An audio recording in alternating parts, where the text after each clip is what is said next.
नमस्कार साथियों, मैं राकेश राजभर फिर से एक बार स्वागत करता हूं मिशन स्वर्णिम भारत यूट्यूब चैनल पर।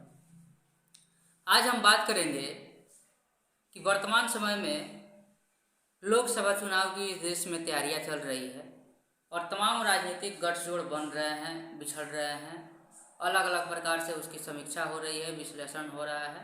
तो आज पहली बार मैं कुछ पॉलिटिकल बातें अपने यूट्यूब चैनल पर करने जा रहा हूँ और विशेषकर मैं बिहार से जुड़ा हूँ, तो जाहिर सी बात है कि इसके बारे में मैंने सोचा कि एक पक्ष रखूँ कि आरजेडी जेडीयू का जो गठबंधन हुआ है और इसको लेके जो चर्चाएं चल रही है, तो फिलहाल में वो आरजेडी के साथ आ चुके हैं और आरजेडी के साथ मिलकर बिहार में सरकार चला रहे हैं, मुख्यमंत्री हैं और ऐसा कयास लगाए जा रहे हैं कि 2024 के शुरुआत में मुख्यमंत्री पद से इस्तीफा देंगे, तेजस्वी यादव को मुख्यमंत्री बनाएंगे और खुद 2024 के लोकसभा के लिए प्रधानमंत्री के उम्मीदवार रहेंगे। और इसी कड़ी में तमाम विपक्षी दलों से वो मिल भी रहे हैं और कह रहे हैं कि विपक्षी दलों के सभी नेताओं आप एकजुट हो जाओ। ऐसा खुल के वो नहीं कह रहे हैं कि हमें आप प्रधानमंत्री बनाओ, ऐसा कोई भी नेता नहीं कहता है। वो अपने समर्थकों से कहलवाते हैं, पार्टी के विधायक, पार्टी के तमाम पदाधिकारियों से कहलाते हैं सभी नेता। तो ऐसा ही कुछ उनके प्रोग्राम में भी चल रहा है और ऐसा ही कुछ उनकी पार्टी में भी फिलहाल चलता दिख रहा है।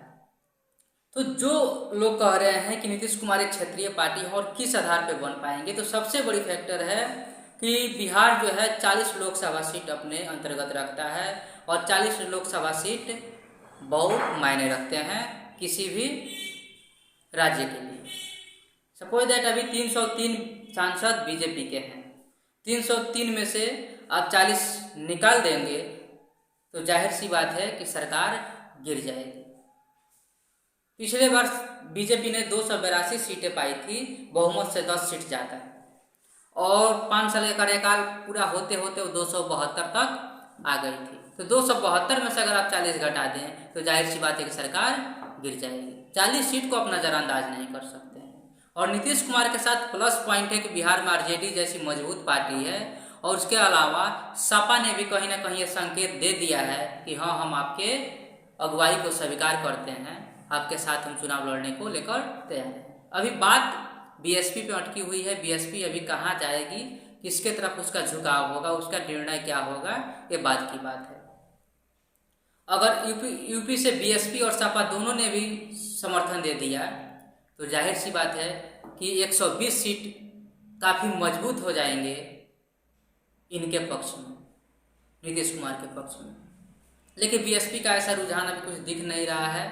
ऐसे कयास लगाए जा रहे हैं कि कांग्रेस वाले उससे समर्थन मांग रहे हैं, बीजेपी की तरफ खुल के कुछ बोल नहीं पा रही हैं, तो उधर भी जाने की उनकी चांस नहीं है, कांग्रेस की तरफ भी उनका चांस नहीं है और नीतीश कुमार की तरफ भी अभी कुछ उनका मतलब ऐसा बयान नहीं आ रहा है। और मुझे उम्मीद है कि नीतीश कुमार को वो स्वीकार भी नहीं कर पा रहे हैं कि उनका जो एक अपना एटीट्यूड है या एक सोच है कि जब हम 4 बार मुख्यमंत्री रह चुके हैं, नीतीश कुमार भी मुख्यमंत्री रह चुके हैं, हम उनके कंपेरिजन में बराबर के लीडर हैं, तो हम क्यों उनकी नेतृत्व को स्वीकार करें, वो हमारी करें। बीएसपी का अंदर ये सोच होगी, मायावती का अंदर ये सोच होगी और ये भी सोचती होंगी कि 80 लोकसभा सीट वाले राज्य में हम हैं, तो हमको वो समर्थन करें, हमको प्रधानमंत्री की उम्मीदवार घोषित करें। 40 लोकसभा वाले को हम क्यों जाए समर्थन देने। लेकिन यहाँ मायावती का पक्ष एक यही कमजोर होगा कि भाई आप भले 80 सीट वाले लोकसभा वाले राज्य में रहती हैं, लेकिन वर्तमान में आपकी सरकार नहीं है, वर्तमान में आपकी एक भी सांसद नहीं है, विधायक एकमात्र है और वो भी विधायक आपका नहीं है, वो अपने निजी छवि पे जीता है। कब पार्टी बदल दे तब की पार्टी का शून्य हो जाएगा विधायक का रेशियो। तो इन सब कारणों से बीएसपी को थोड़ा सा सॉफ्ट होने की जरूरत है और नीतीश कुमार के पक्ष में समर्थन करने की आवश्यकता है। फिलहाल उसका एक्शन क्या होगा, निर्णय क्या होगा, 24 आते आते पता चलेगा। उसके अलावा झारखंड की अगर बात करें तो झारखंड के जो हेमंत सोरेन हैं वो आरजेडी और जेडीयू को समर्थन देने के पक्ष में है, लेकिन उनके साथ मजबूरी है कि कांग्रेस उनके साथ गठबंधन में है। तो अगर वो समर्थन लोकसभा में देंगे तो कांग्रेस अपना समर्थन राज्य सरकार से वापस ले लेगी, तो फिर वहाँ सरकार गिर जाएगी। और ऐसी परिस्थिति नहीं थी तो हो सकता था कि यूपी बिहार झारखंड जिसको जोड़ के 134 लोकसभा होता है वो तीनों एक साथ हो जाए। फिलहाल झारखंड को छोड़ के 120 लोकसभा एक साथ दिख रहा है। उसके अलावा जब इस तरह की मजबूती दिखेगी तो हो सकता है शरद पवार जो महाराष्ट्र में है, और महाराष्ट्र में 48 लोकसभा है, तो हो सकता है कि वहाँ से समर्थन प्राप्त हो जाए।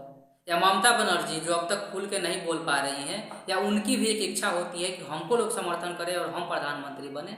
उनके यहाँ भी 42 लोकसभा सीट है, तो अभी कुछ खुल के नहीं बोल पा रहे हैं। लेकिन शरद पवार और ममता बनर्जी किस आधार पर प्रधानमंत्री के उम्मीदवार बन पाएंगे? अब तक एक भी अन्य पार्टियां उनके समर्थन में नहीं आई। नीतीश कुमार के साथ प्लस पॉइंट ये है कि आरजेडी आ गई है, एक मजबूत पार्टी, और सपा ने संकेत दे दिया है, तो दोनों राज्य को जोड़कर 120 सीट पे प्रभाव इनका बन रहा है। लेकिन शरद पवार अभी अकेले हैं, कोई उनको समर्थन नहीं कर रहा है। ममता बनर्जी अभी अकेले पड़ी हुई हैं, कोई समर्थन नहीं कर पा रहा है।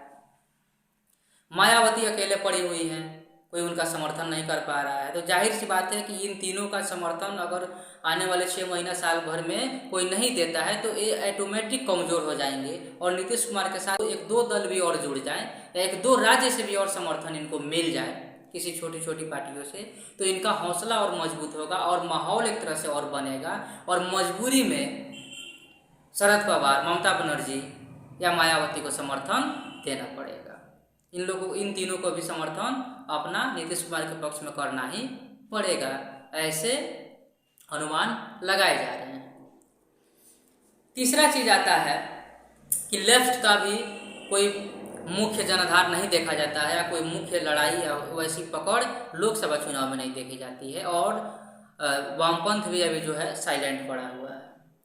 इन तीनों के अलावा अगर देखा जाए तो अरविंद केजरीवाल की चर्चाएं भी खूब हो रही है। लेकिन अरविंद केजरीवाल जिस राज्य से जुड़े हैं वहाँ मात्र 7 लोकसभा है, और उनका 2 और राज्य पे थोड़ा सा अच्छा खासा प्रभाव देखा जा रहा है, जैसे एक पंजाब हो गया। तो पंजाब में कुल 20 सीट है, तो 20 में से 20 तो जीत नहीं पाएंगे। भले राज्य में सरकार बनाए वो अलग चीज़ है, लेकिन लोकसभा चुनाव में वो पूरा प्रभाव अपना डाल पाएंगे ऐसा नहीं हो सकता है। दूसरी चीज़ की रिपोर्टर ऐसा दिखा रहे हैं, या ऐसे चल रही है खबरें कि गुजरात में उनकी अच्छी पकड़ हो रही है। तो गुजरात विधानसभा बीतने के बाद देखा जाएगा कि लोकसभा में उनकी क्या स्थितियाँ रहेगी। लेकिन विधानसभा में अगर अच्छा भी कर लें तो लोकसभा में वहाँ मात्र 26 सीट है, तो जाहिर सी बात है कि 26 में 26 पूरा वो नहीं जीत पाएंगे। तो होगा क्या कि अरविंद केजरीवाल अगर पंजाब, गुजरात और अपने दिल्ली में 60% भी सीट अगर अधिक 60% से अधिक भी सीट जीत ले, तब भी वो अकेले बिहार के बराबर सीट नहीं ला पाएंगे जितना आरजेडी जेडीयू एक साथ मिलकर ला लेंगे। तो एक कमजोरी वहाँ अरविंद केजरीवाल की हो जा रही है, और नीतीश कुमार के साथ मजबूती यही हो रही है कि 40 सीट में अगर एक तरफा आरजेडी जेडीयू की ओर वोट ट्रांसफर हो जाए, और जितना ये मजबूत दिख भी रहे हैं 30 से एबव अगर हो जाए, और उत्तर प्रदेश में 40-50 से एबव अगर हो जाए इस गठबंधन का, तो जाहिर सी बात है कि 80 से 90 सीट अगर एक कब्जा कर लेते हैं तो मजबूरी हो जाएगी कांग्रेस को इनको समर्थन देना, क्योंकि कांग्रेस अपने दम पे सरकार नहीं बना सकती है, स्पष्ट है। कांग्रेस अभी लड़ाई में दिख भी नहीं रही है, और कांग्रेस ये स्वीकार भी नहीं करेगी कि नीतीश कुमार अगुवाई करे और कांग्रेस समर्थन करे, क्योंकि कांग्रेस एक राष्ट्रीय पार्टी की जिद पे अड़ी हुई है, और अपने एटीट्यूड और अपने प्राचीन रुतबा को लेके वो मतलब नीचे नहीं होना चाहती। तो जाहिर सी बात है कांग्रेस भी समर्थन नहीं करेगी जेडीयू को, और कांग्रेस अकेले लड़ेगी तो जैसे 100 सीट पिछला बार आई थी उससे ज़्यादा फिर कुछ बेहतर करने वाली नहीं है।